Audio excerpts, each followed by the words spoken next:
Chicos, buenos días. ¿Me avisan, por favor, si me escuchan? Sí, sí lo escuchamos. Ya, gracias, Fabricio. Muy bien, gracias, Jorge. Vamos a dar inicio a esta última clase de la semana. Coloquen su fecha, por favor, 21 de agosto del 2020. Colocando la fecha. Disculpe, ¿qué curso? Historia universal. ¿Ya? Historia universal. Muy bien, 21 de agosto del 2020. Te voy a compartir el tema que corresponde al día de hoy.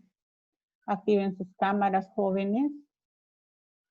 El día de hoy vamos a trabajar vamos a conocer cómo es que se llega a formar uno de los grandes imperios, ¿no?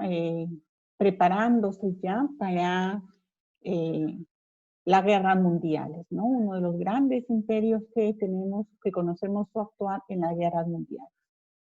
Pero vamos a ver que hasta los grandes imperios se han llegado a formar muchas veces con problemas internos, ¿no? Esos problemas internos que vienen dados por, de repente, guerras civiles, ¿no? Mal desarrollo del gobierno, ¿no? Estos malos gobernantes, o quizá diciendo pues que no trabajaron como debía ser, ¿no? No le dieron la grandeza al país, pero vemos que en ese actuar, en esos años, se va formando la identidad, se va formando ese nacionalismo y va a llevar que en algún momento estos países lleguen a formarse como grandes imperios. Por lo tanto, el día de hoy vamos a conocer a grandes rasgos cómo es que se dio este gran imperio japonés. Y la formación de este gran imperio japonés lleva por nombre la era Meiji. Pero la era Meiji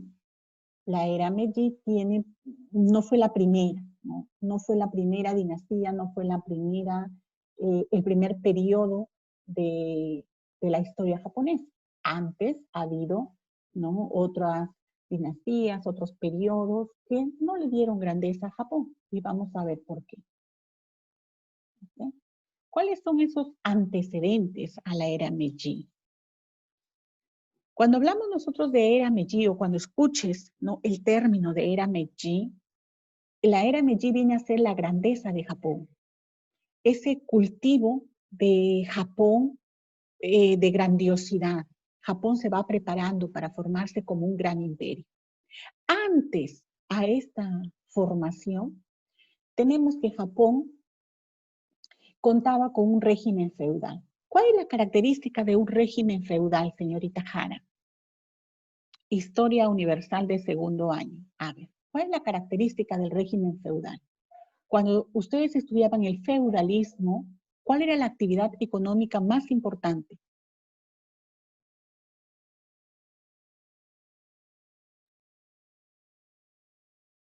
A ver, ¿quién lo sabe? La agricultura. La agricultura, ¿cierto? La agricultura. La actividad más importante, ¿quién me dio la respuesta? Alesia, ¿no? ¿Es así o no? Díganme Sí. quién me... Sí, ya. Entonces, la actividad económica más importante en la Edad Media, caracterizada, ¿no?, por este régimen feudal, fue la agricultura.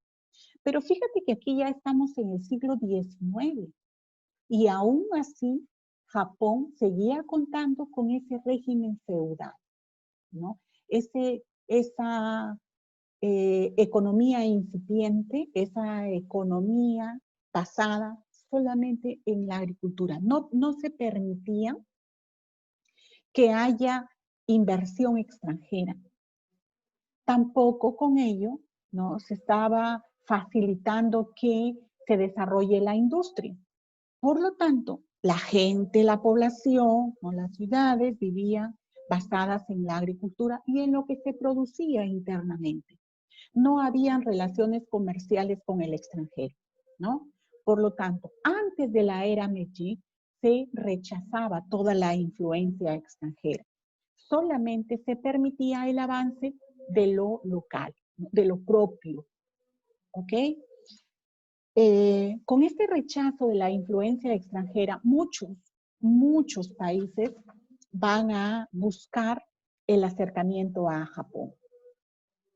Este momento del rechazo a la influencia extranjera, ¿no? Este periodo en el que Japón no se permite entablar relaciones comerciales con Europa occidental ni con Europa oriental, este periodo es dominado o es conocido, ¿no?, como el periodo Edo, o también conocido como el periodo de Shogunato, periodo Shogunato, también periodo Edo, ¿ok?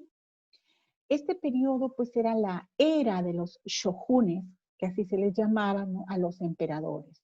Shogunato Tokugawa, que es quien inicia este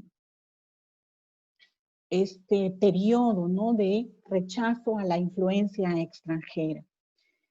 Por lo tanto, esto significaba que Japón estuviera aislado, ¿no? No hay relación comercial con el exterior, ¿no?, pese a todos los intentos que había de las potencias extranjeras, las potencias europeas, de querer entablar relación comercial. Pese a ello, pues cada emperador iba diciendo no a estos intentos, ¿no? Hasta que, debido a la crisis política, crisis social, crisis económica, generada por este rechazo a la industrialización, se ve en la necesidad, ¿no?, que a partir del año 1854 se vayan firmando tratados. Pero estos tratados, en lugar de ayudar a Japón, van a ser tratados comerciales que perjudican a Japón. ¿Qué tratados comerciales se van a firmar? El Tratado de Kanagawa, ¿ya?, firmado en el año 1854, 31 de marzo de 1854, característico porque viene a ser el primer tratado que firma Japón, el primer tratado que firma con Occidente. Y luego tenemos el Tratado de Harris, firmado en 1858, firmado con Estados Unidos. También va a firmar tratados con Rusia, también va a firmar tratados con Gran Bretaña, con Francia, pero que no le favorece. ¿Ok? Como estos tratados no favorecen a Japón, en lugar de traerle ayuda económica, en lugar de brindarle prosperidad económica, al contrario, están haciendo que Japón pierda, ¿no?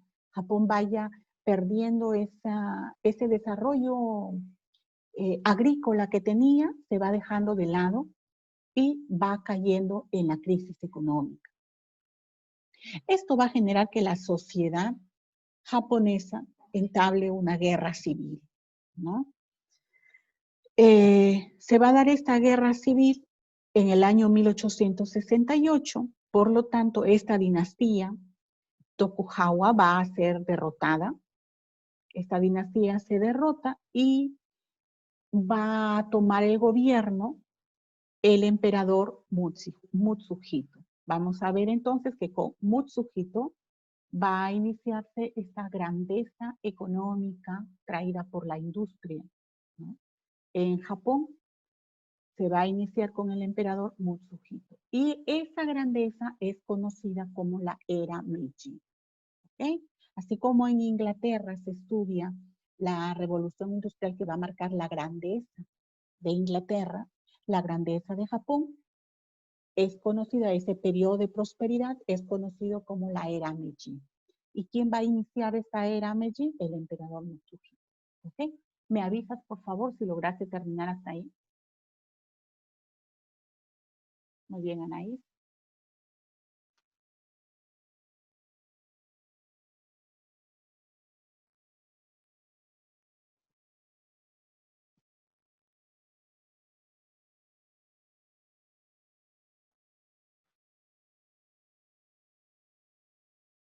Ok, Fernando.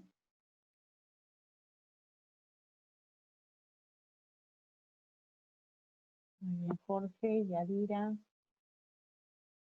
Joaquín Nieves, te has equivocado de clase, Joaquín.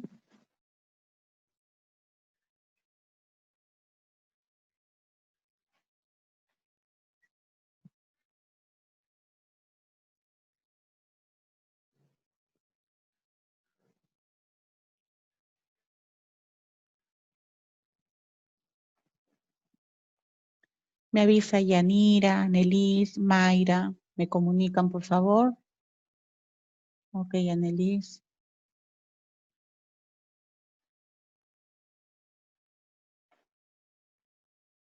Ya, muy bien, Fabricio.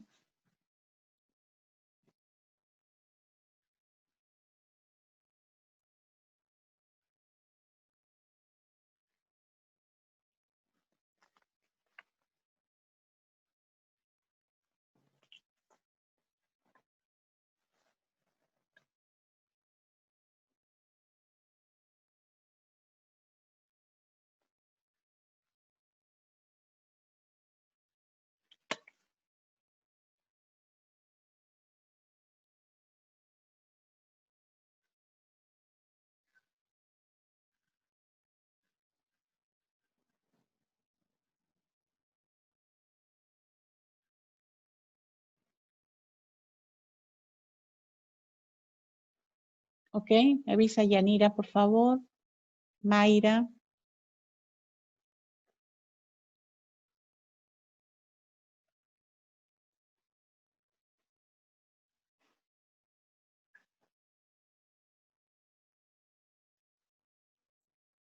Ok. Ahora sí ya hemos visto cómo estaba Japón antes de su grandeza, ¿no? Antes de la era Meiji. Un Japón aislado, un Japón que firma tratados comerciales que no le favorecen para nada. Esto le va a llevar a tener una guerra civil. Vamos a ver cómo se estabiliza el país. Todos los países, ¿no? Han tenido guerras civiles y estas guerras civiles han sido producto de el mal gobierno, ¿no? De malos tratados que se llegan a establecer o de la ambición del poder. Todo ello va llevando a que la población ya no esté contenta con su gobernante, por lo tanto, eso le va a llevar a manifestarse, ¿no? Y al haber grupos, asociaciones políticas, eso va a desencadenar en guerras civiles. Vemos cómo Japón ha llegado a esta guerra civil y vamos a ver cómo es que se estabiliza y va a traer la grandeza a este territorio. Esta grandeza es conocida como la era Meiji, ¿no? ¿Quién es el artífice de esta industrialización en Japón, de esta modernización? Lo tenemos ahí, Mitsuhito. Este, esta, esta era Meiji, esta grandeza de Japón, se va a dar entre el año 1867 y el año 1902.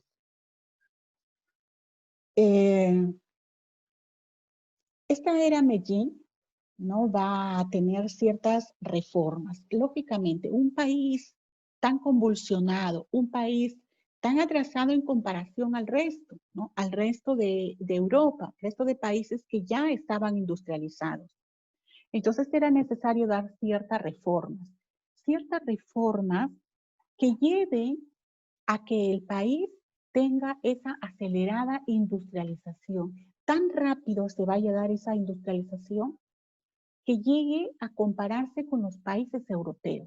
Miren, y se dio, tanto así que llegó a ser una gran potencia, ¿no? Esta modernización que se va a permitir Japón con el emperador Mitsuhito, esta modernización va a llevar a que Japón se convierta en esa potencia económica y militar que conocemos ya, ¿no? Manifestado en las guerras mundiales. Entonces, vamos a ver cuáles fueron esas reformas que planteó el emperador Mitsuhito. ¿Qué reformas fueron? Lógicamente, si estamos hablando de una acelerada industrialización, Mitsuhito lo primero que va a permitirse es impulsar la industria. Impulsar la industria significaba invertir en nuevos mercados, sacar productos a nuevos mercados, pero también permitirse que ingresen a su territorio productos, ¿ok? Por lo tanto, era necesario, pues, que entable relaciones comerciales. Además, Mutsuhito va a dejar de lado el absolutismo que había tenido Japón hasta ese momento y va a establecer una monarquía constitucional. ¿Cuál es la característica de una monarquía constitucional que tú lo has estudiado ya en Historia del Perú? ¿Qué significa monarquía y acompañado de constitucional? Le preguntamos al señor Jorge, ¿qué es monarquía constitucional?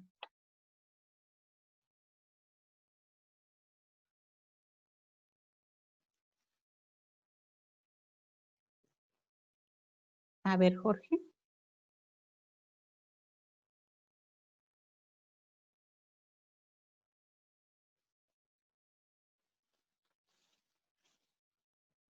Nada, Jorge se nos quedó mudo, no sabe, creo que es, a ver, monarquía constitucional. Lo hemos explicado tantas veces en Historia del Perú, ¿no?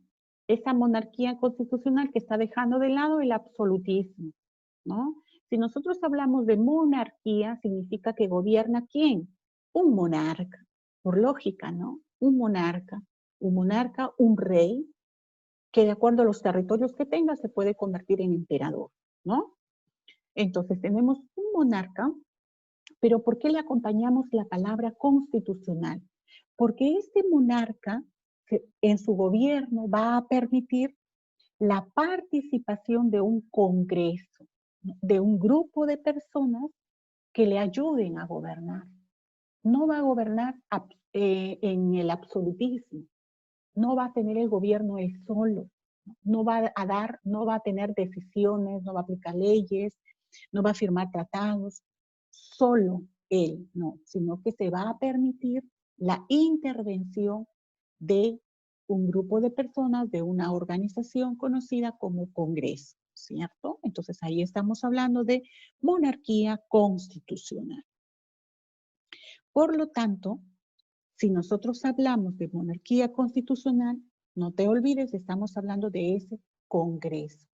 Ese Congreso que puede ser formado por una sola agrupación, un solo partido político, por decirlo así, o de varios partidos políticos como lo tenemos hoy en día, ¿cierto?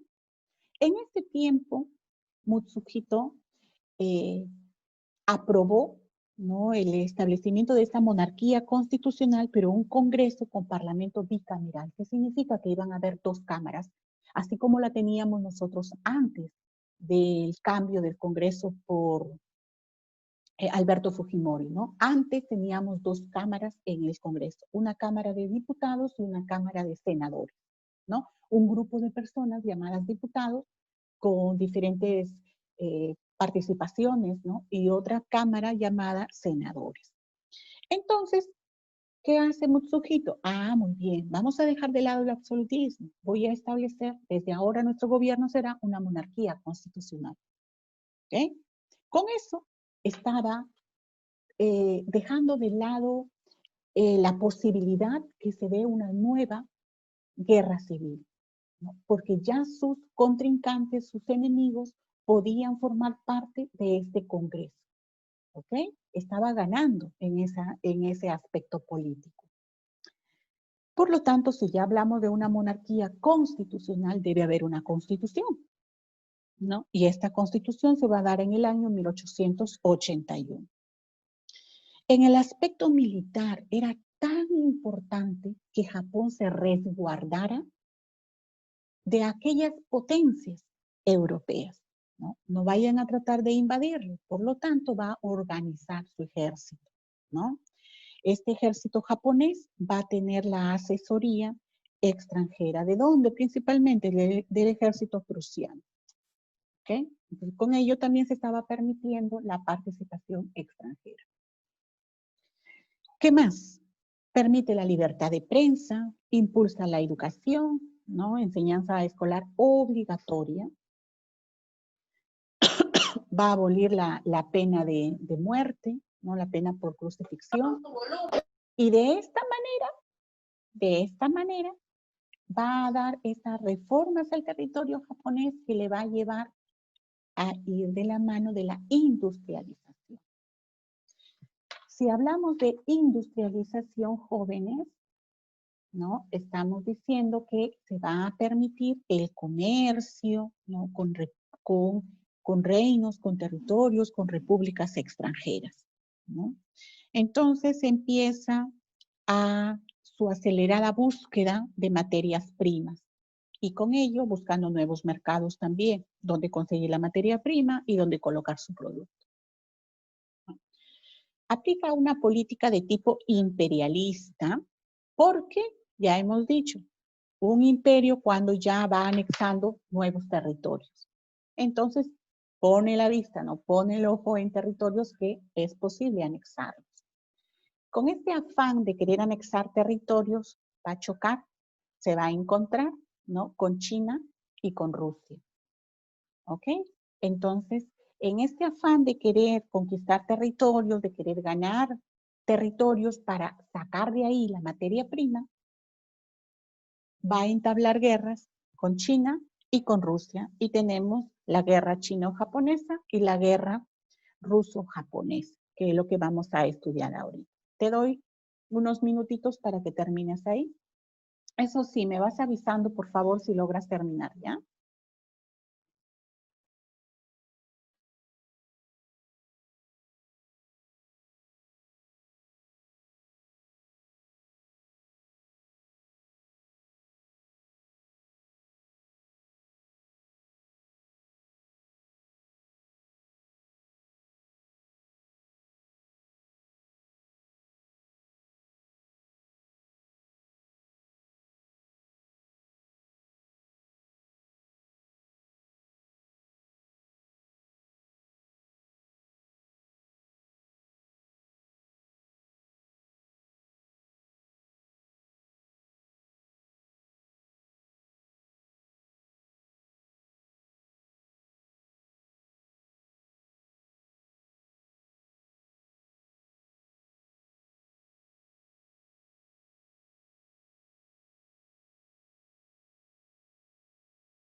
Ya, no te olvides de indicarme, por favor. Muy bien, Anaís. Muy bien, ya terminó. Les esperamos el resto, pero por favor avísenme si logran terminar. Ok, Alesia. Ujú.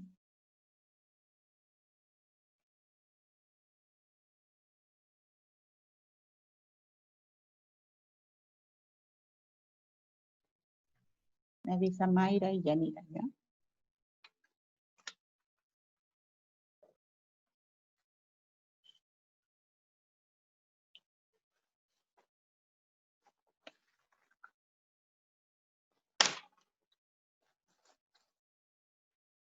Ok.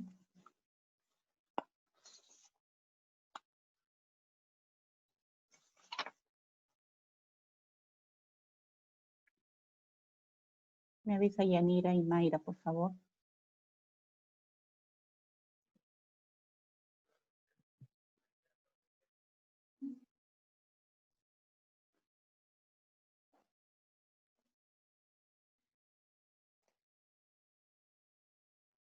Muy bien, entonces vemos cómo es que Japón va logrando, ¿no? Establecer un gran imperio, anexando territorios, y vamos a ver pues si gana la guerra con China y la guerra con Rusia, en ese afán de querer eh, anexar territorios con el propósito de extraer, de buscar la materia prima para desarrollar esta gran industria, ¿no? Dentro de su territorio. Vamos a conocer la guerra chino-japonesa. Esta guerra chino-japonesa se va a dar en el año 1894 a 1895. Miren, ya estamos siglo XIX, ¿ok? Ya nos estamos acercando a las guerras mundiales, ¿no? A la Gran Guerra, la Primera Guerra Mundial. Entonces tenemos esta guerra chino-japonesa en el año 1894 a 1895. ¿Dónde se va a dar? En el mar de China Oriental, ¿no? O sea, en las costas orientales de China. ¿Cuál es la causa? ¿Por qué se enfrenta? Si hemos dicho que Japón lo que busca es territorios, ¿no? Anexar territorios, controlar territorios para poder conseguir materia prima. Por lo tanto, la causa de esta guerra va a ser pues eso, ¿no? La posesión y el control de Corea. ¿Ok? ¿Qué dinastías se van a enfrentar aquí? La dinastía Qing, ¿ya? La dinastía Qing de China y lógicamente pues este imperio japonés, ¿no? De Mutsuhito. ¿Cómo llega a su fin esta guerra? Con la firma del Tratado de Paz de Shimonoseki. Este tratado de paz se va a firmar en el año 1895, en donde Japón resulta vencedor y por lo tanto establece un protectorado japonés en Corea. No es que lo va a anexar Corea, sino que ya sabemos cuál es la característica de protectorado cuando hemos visto, ¿no? El imperialismo. El protectorado, el país que domina, deja un gobernante en ese territorio. Y ese gobernante va a obedecer a lo que diga, en este caso, Japón, ¿no? Entonces tenemos ahí que Japón logra vencer y establece este protectorado en el territorio de Corea. ¿Ya? Tenemos la derrota de China, por lo tanto se firma este tratado en 1825, tratado de Shimonoseki, ¿ok? Corea logra ser territorio importante para Japón porque de ahí va a sacar mucha de la materia prima que necesita para su industria. Tenemos en el año 1904 y 1905 la guerra ruso-japonesa, donde se va a dar en el Mar Amarillo de China. ¿Cuál es la causa? Igual, controlar territorios, mantener el territorio de Corea, mantener ese control que había ejercido como protectorado en Corea. ¿Cómo llega a su fin? ¿Después de qué batalla? Vamos a ver. Llega a su fin con la firma del Tratado de Portsmouth el 5 de septiembre de 1905. Japón vencedor nuevamente. Y aquí sí logra anexar Corea bajo su dominio. ¿Okay?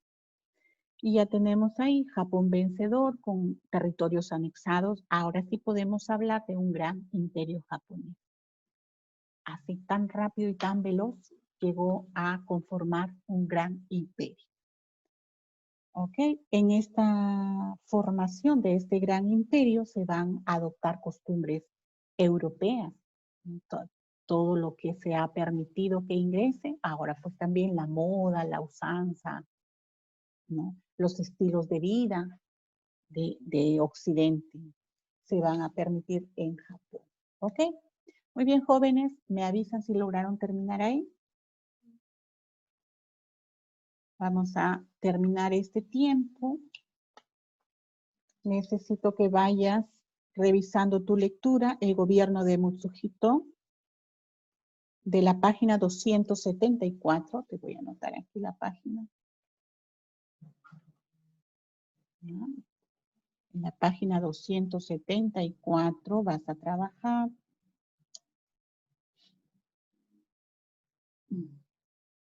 La lectura y las preguntas de marcar. ¿Ya? Va revisando las preguntas de marcar para que puedas participar. ¿Ok?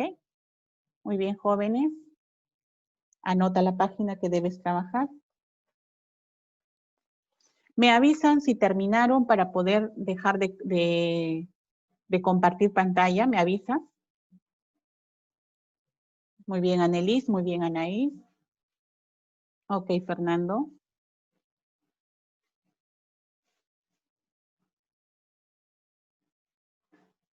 Hay algunos que no se manifiestan, creo que no están en la clase, está su nombre nomás. Muy bien, Yadira.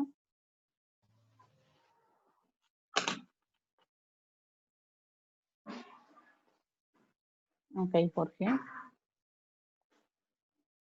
Ok, Fabricio.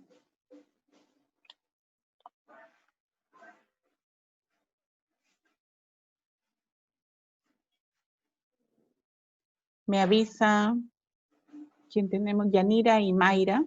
No sé si están, Yanira y Mayra, por favor.